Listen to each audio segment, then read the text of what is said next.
First,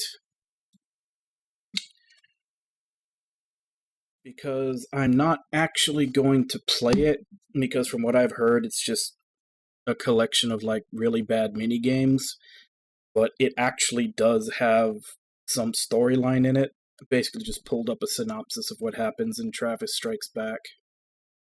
So we can all go ahead and read it all together.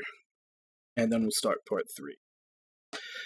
7 years after the events of No More Heroes 2 Desperate Struggle, a former professional baseball player turned assassin named Badman is on the run from the Smith Syndicate.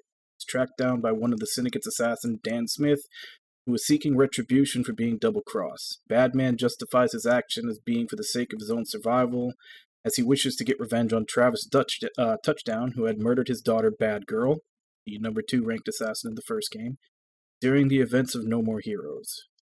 Dan successfully tracks down Travis's location, granting Badman a death ball and allowing Badman to live, under the condition that he killed Travis and used the ball to resurrect his daughter.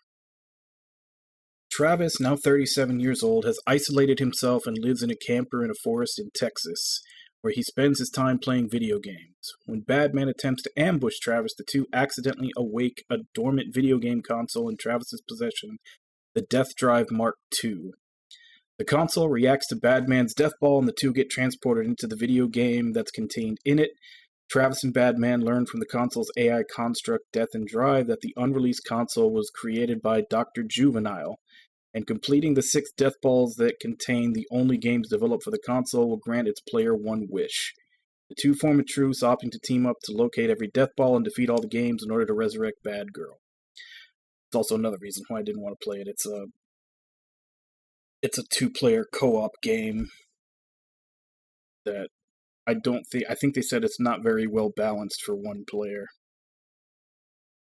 The game explores Travis's current circumstances and Badman's backstory in visual novel portions that are set between each Death Drive game. In the last 7 years, Travis had married former UAA confidant Sylvia Crystal and had 2 children, though he abandoned his family for their safety as assassins kept showing up to battle Travis.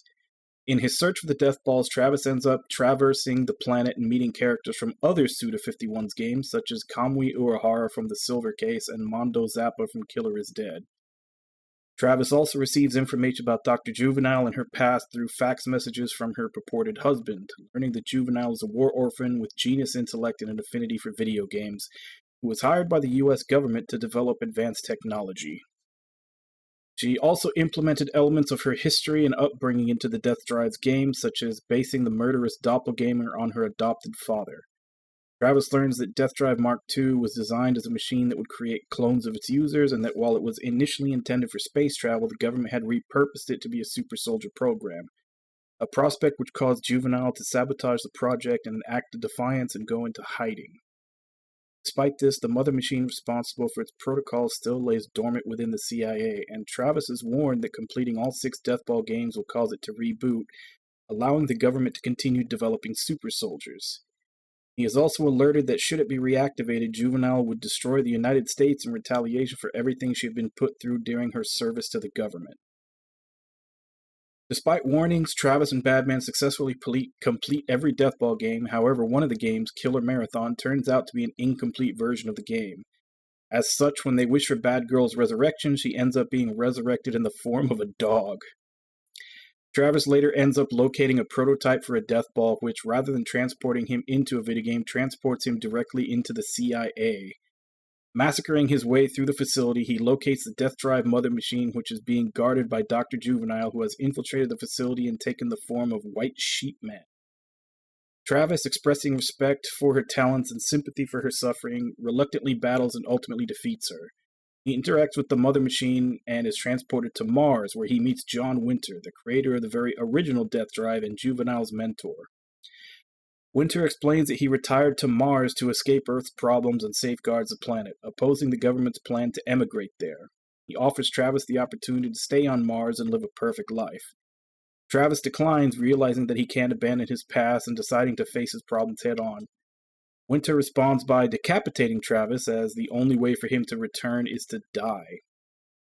Back on Earth, Travis is approached by his self-proclaimed pupil, Shinobu Jacobs, who asks him to return from hiding as the assassins await. Travis concurs, despite desiring bloodshed. In a playable post-credits segment, Travis is controlled from a third-person perspective similar to the previous No More Heroes game, set in a default Unreal Engine level. While attempting to approach a dummy, Travis berates the player for treating the area like a game, saying that they're currently in development. The DLC.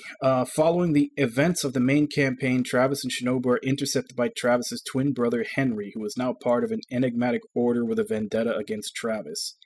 Travis and Shinobu prepare to battle against his subordinates before they're interrupted by a pair of villainous alien lucha libre wrestlers bent on world domination and a self-proclaimed superhero named Notorious. When Travis questions the sudden presence of the new characters, Shinobu wonders whether they are foreshadowing the next game.